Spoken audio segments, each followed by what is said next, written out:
तो राम जी जब सारा अयोध्या वासियों को लेके गए तो हनुमान जी नहीं गए।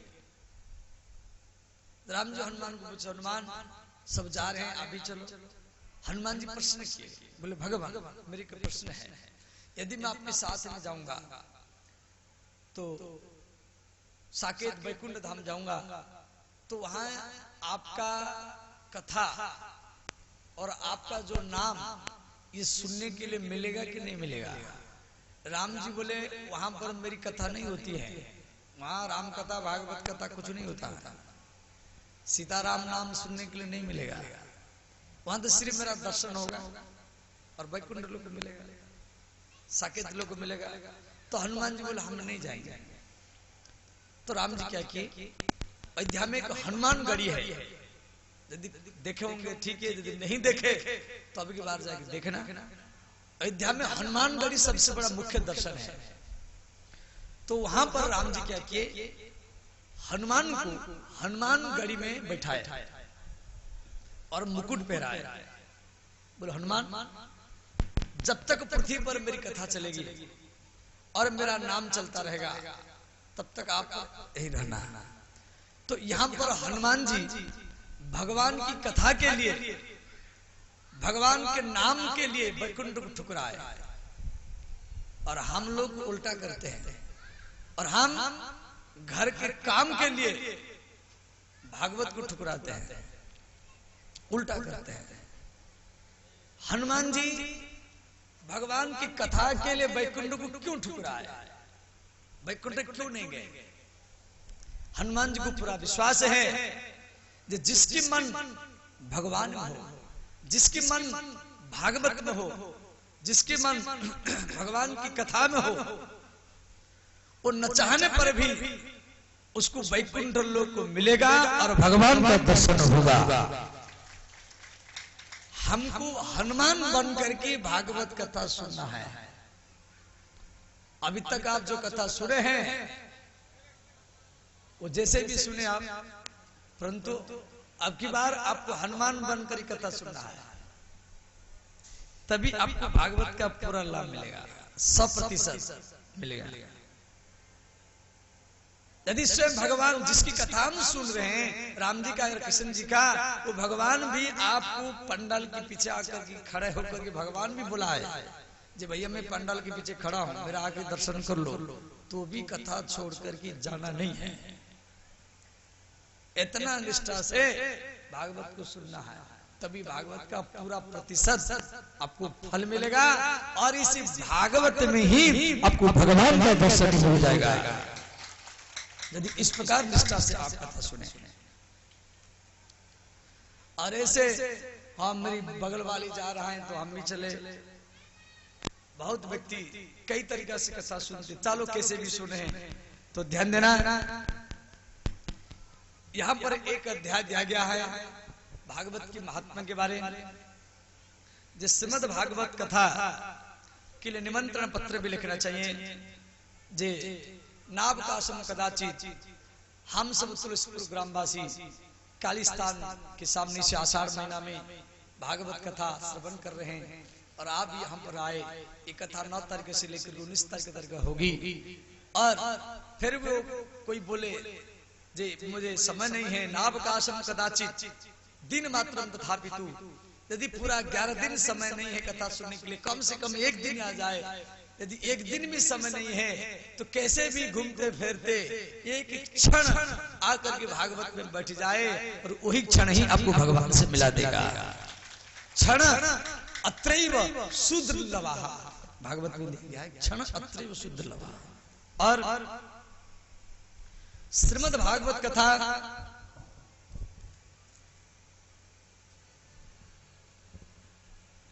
में बैठने के लिए ये श्रोता के अंदर में श्रद्धा होना चाहिए। कोई सोचेगा जब मैं पूरा 9 दिन तक 11 दिन तक नमक छोड़ करके नमक नहीं खाऊंगा, कुछ कन्याएं नमक छोड़ देते या भोजन छोड़ देते फलाहार करके। कोई सोचेगा मुझे फलाहार करी कथा सुनना है, कोई सोचेगा नहीं दूध पी करी कथा सुनूंगा, कोई सोचेगा नहीं नहीं मैं पूरा भोजन छोड़कर ही कथा सुनूंगा, परंतु कैसे भी सुने आपका मन कथा में होना चाहिए। कोई सोचेगा नहीं नहीं मैं दिन भरी भूखा रहूंगा और रात में कथा सुनने के बाद में जाके भोजन करूंगा, वो भी ठीक है, परंतु आपका मन कथा में होना चाहिए। ये नहीं आप दिन भरी भूखे हैं, आपको भूख लग रहा है, कथा सुनते समय भूख लग रहा है और आप सोच रहे हैं बाबा जल्दी कथा बंद करे और हम जाकर के रोटी खा ले, तो कथा सुनते समय में आपका मन रोटी के चारों तरफ घूम रहा है, तो आपको कथा का लाभ नहीं मिलेगा। इसलिए व्यास जी है जब आप दिन में भी खाओ रात में भी खाओ 3 बार खाओ, परंतु आपका मन कथा में होना चाहिए। कैसे मन कथा में होना चाहिए।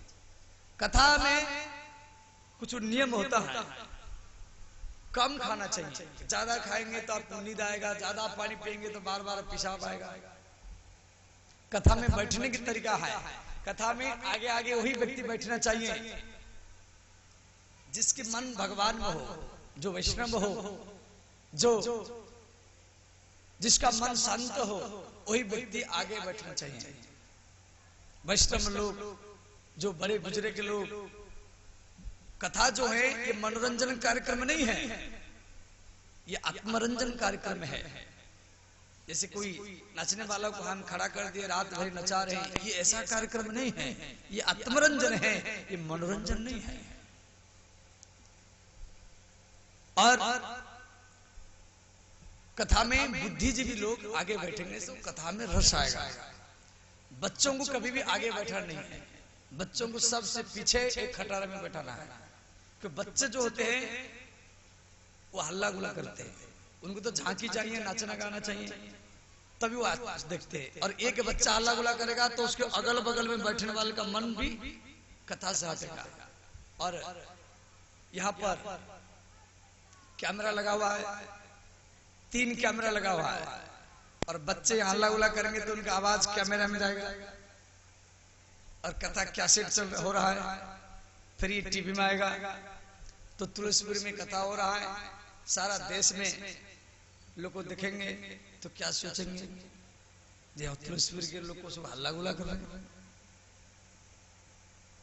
देखेंगे कि नहीं? तो इसीलिए जो माता लोग या कन्याएं यहाँ पूजन करने के लिए आती हैं, उनको भी निवेदन है आप पूजन कीजिए। यज्ञ मंडप बन चुका है और कल वहां पर यज्ञ मंडप में कलश स्थापना हो जाएगा। यहाँ कुछ कलश रहेगा, राधा कलश उधर चला जाएगा यज्ञ मंडप में, समझ गए?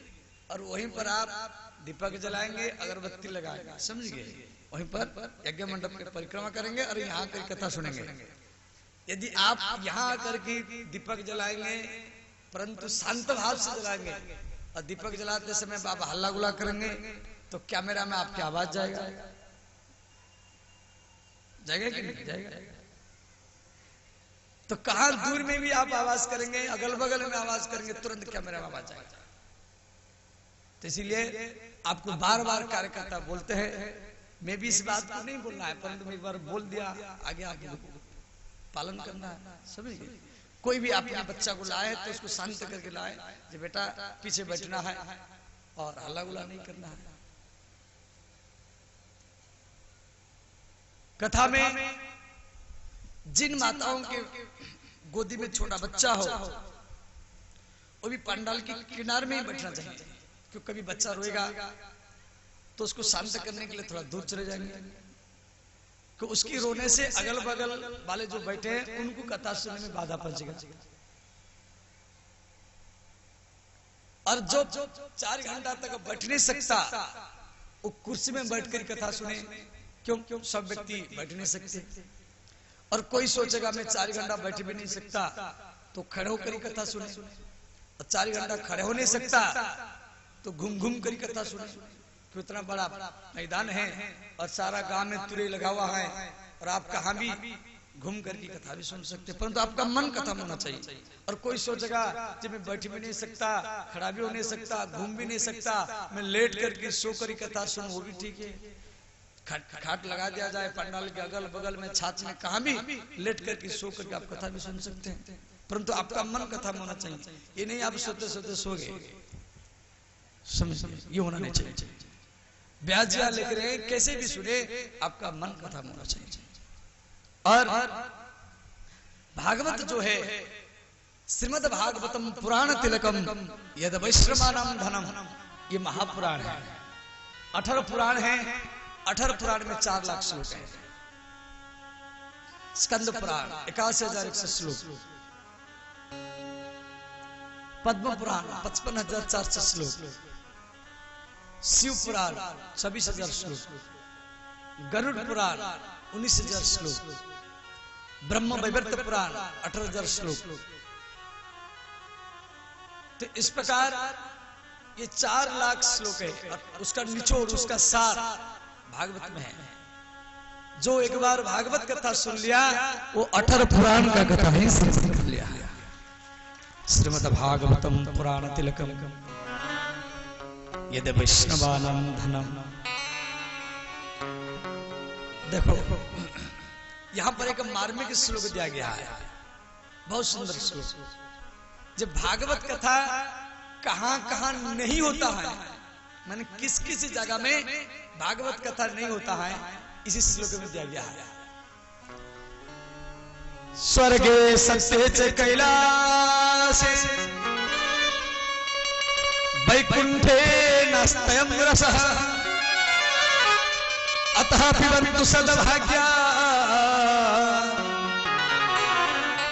मामा मंचचकरिचि। इस श्लोक में किस किस जगह में भागवत कथा नहीं होता है, इसी श्लोक में दिया गया है।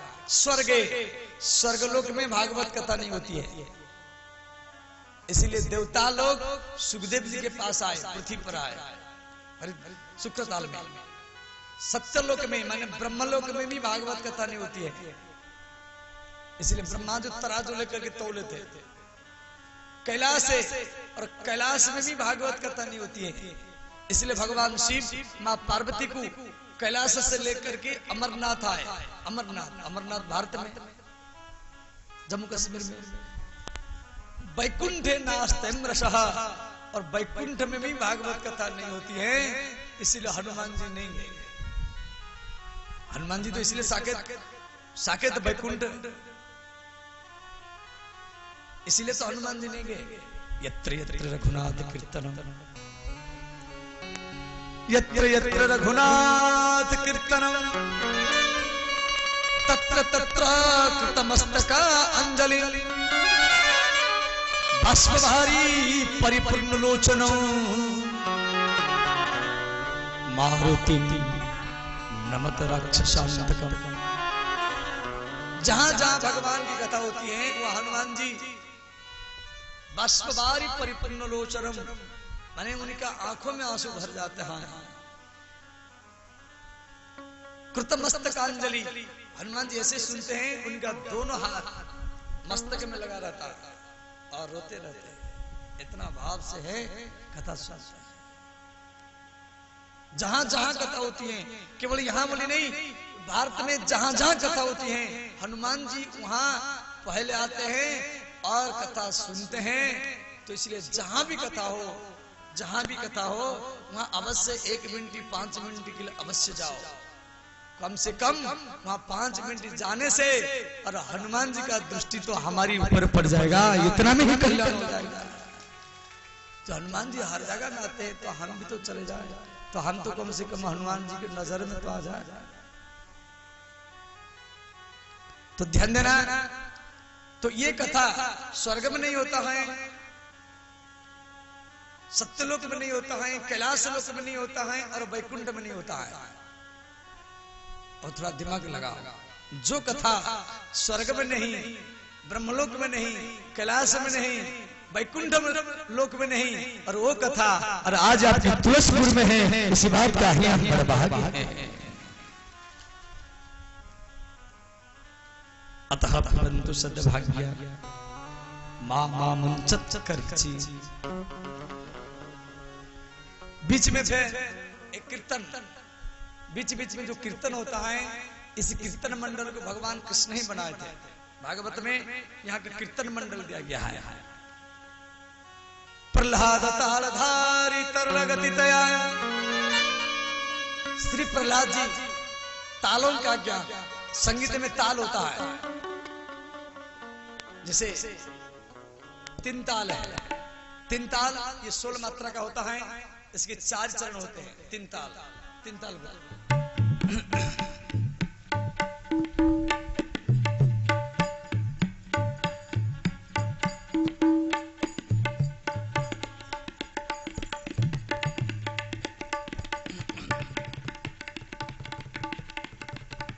ये तीन ताल है। और ये 16 मात्रा का है, 14 मात्रा का ये दीपचंदी बोलते हैं। तो दीपचंदी का जो 2 चरण होता है, 7 दीपचंदी, इसका आवाज धीना धीना धी धीना, तीना तीना ती तीना। अब गिनती करो, धीना धीना 4 हो गए, धीना धीना 4, धी धीना 3 हो गया, तो 4 3 7, तीना तीना 4 हो गया, ती तीना 4 3 7। अब इसको तबला के ऊपर धीना धीना धी धीना, तीना तीना ती तीना।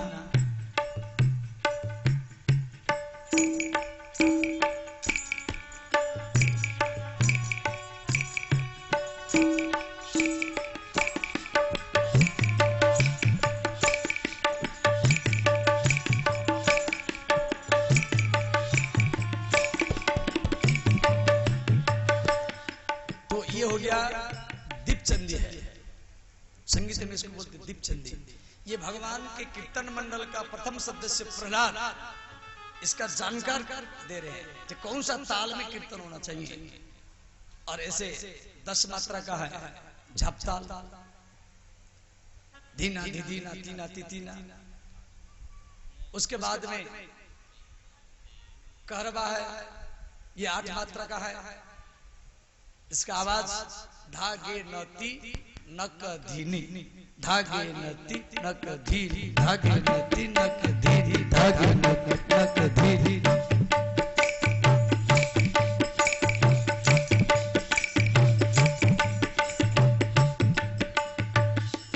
अब इसको और घटाइए 6 मात्रा, तो 6 मात्रा के जो ताल है उसको संगीत में बोलते दादरा। इसका आवाज धा धीना धा धीना धा धीना धा धीना धा धीना धा धीना।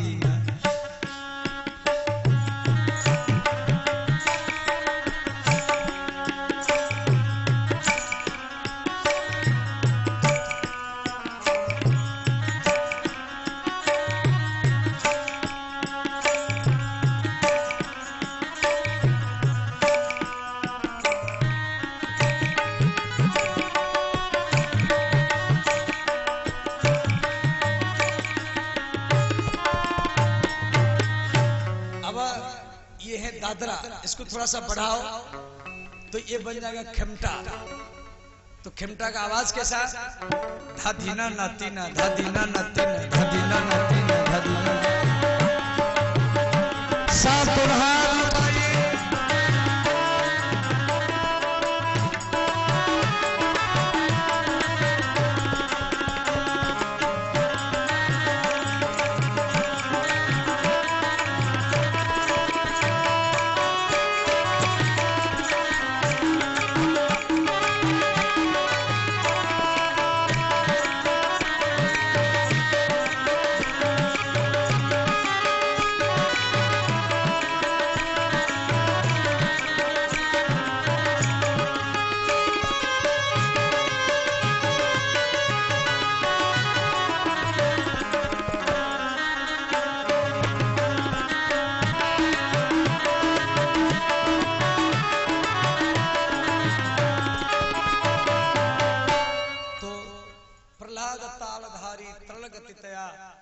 उद्धव कंसाधारी, कंसा माने मजीरा। श्री उद्धव जी मजीरा बजाते थे। मजीरा माने जो मन को माज दे, मजा मुराती थी मजीरा, जो मन में मजा और आनंद भर दे उसको मजीरा ही कहा जाता है। वीणाधारी सुरर्षि, सुरर्षि माने श्री नारद, देवर्षि, देवता भी है ऋषि भी है, ऋषि माने ज्ञानी, देवता ऋषि इसलिए नाम पड़ा देवर्षि। राजा हो ऋषि हो राजर्षि जनक। तो नारद जी बीणा बजाते थे, स्वर कुशलतया राग करता अर्जुन भूत।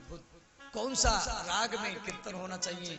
संगीत में कई प्रकार के राग होते हैं, वो यमन हो या भैरव राग हो या हिरि भैरव राग हो, भीमपलाशी राग हो, भोपाली राग हो, मालकोस राग हो या बंगाली भैरव हो, वृंदावन सारंगी हो, ऐसे बहुत प्रकार के राग रागनी।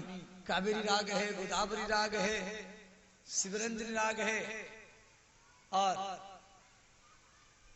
हमारी भागवत परिवार का भी एक राग है, ये जो संगीत में बज रहा है यामा में, ये राग भागवत परिवार का है।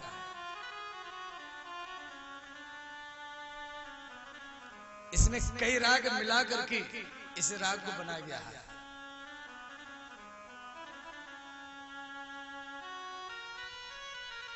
इंद्रवादि मृदंगम जय जय शुकरा कीर्तने ते कुमारा, यत्रागे भावभक्ता सरसरचनचया व्यासपुत्र बभूव। ये राग भागवत परिवार का है। कई बार हमने इस राग को अनुसंधान किया, ये किसी भी राग में नहीं मिला, और इसमें अभ्यास होते होते ये राग अभ्यास हो गई।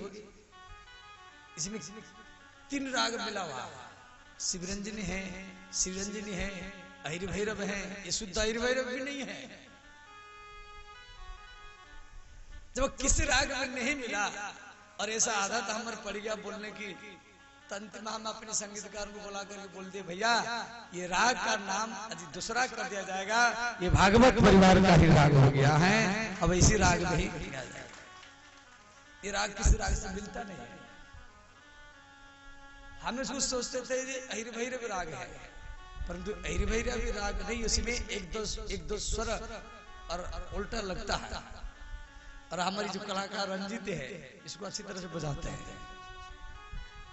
कई व्यक्ति रंजीत से फॉलो करना चाहते हैं, वो कर नहीं पाते हैं।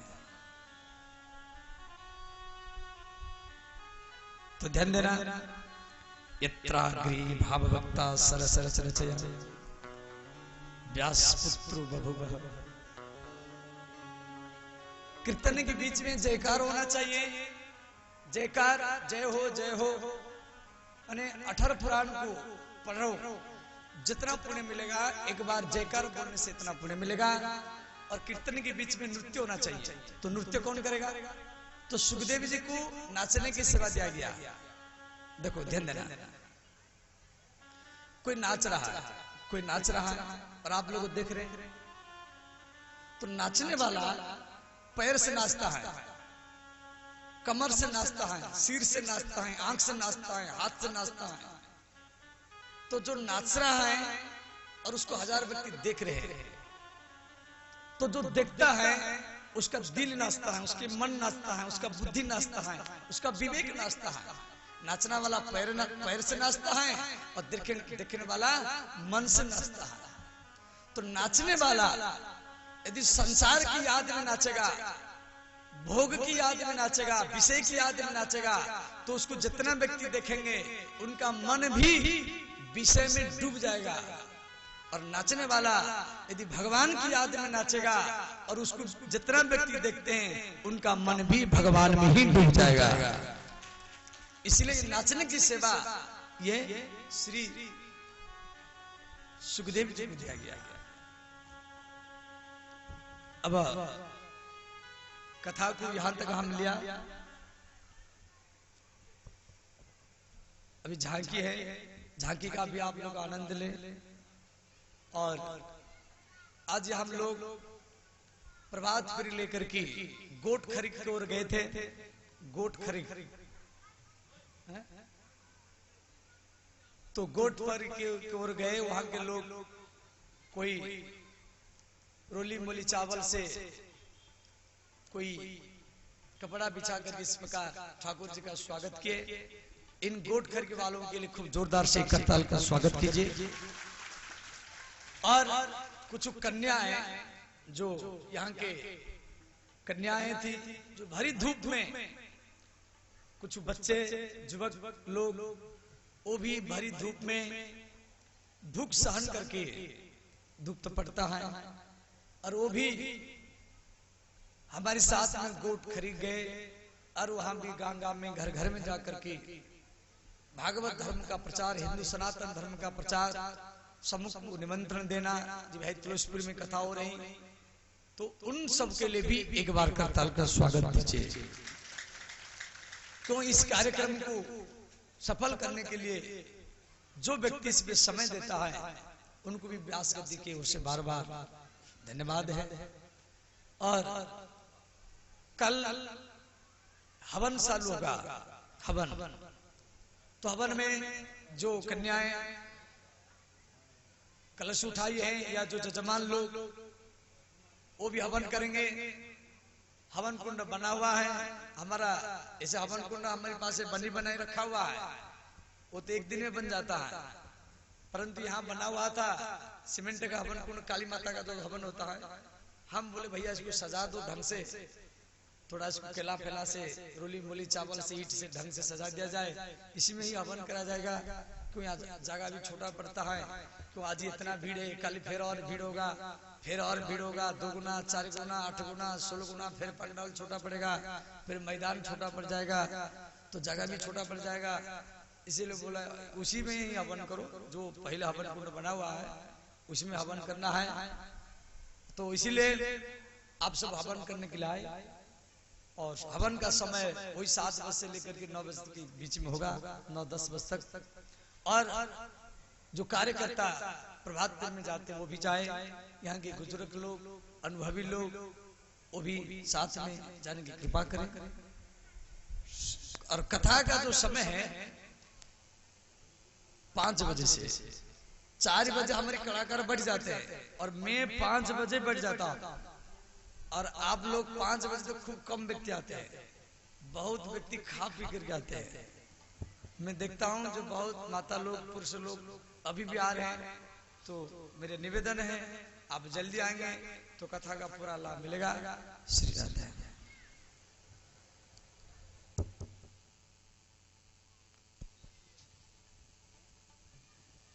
जय श्री राधे। आज की प्रभात फेरी जो हम लोग गए हुए थे, गोटखड़ी ग्रामपुर गए थे, गणेशपुर भी जाना था लेकिन नहीं जा सके, तो कल की प्रभात फेरी जो है हम सभी लोग ध्रुवगंज जाएंगे। आज कुछ लड़के कार्यकर्ता लोग गए हुए थे और कुछ बहना कार्यकर्ता भी गई थी। तो आप सबों से निवेदन करते हैं एक बार उनके लिए सभी जोरदार तालियों का स्वागत करेंगे जो आज प्रभात फेरी में गए हुए थे। इस कड़ाके की धूप में भी घर के सारे काम धंधा को छोड़ करके वो प्रभात फेरी में 3-4 घंटा रहे। और निवेदन है जो भी लोग आज तक नहीं गए हैं, आज नहीं जा सके, उनसे भी निवेदन है कल सब लोग साथ में चलेंगे। कल नजदीक में ही ध्रुवगंज गांव में चलेंगे। कल की प्रभात फेरी जो होगी ध्रुवगंज गांव में होगी। आज गोटखड़ी से सहयोग राशि जो भेजे हैं लक्ष्मी झांकी का दर्शन करेंगे।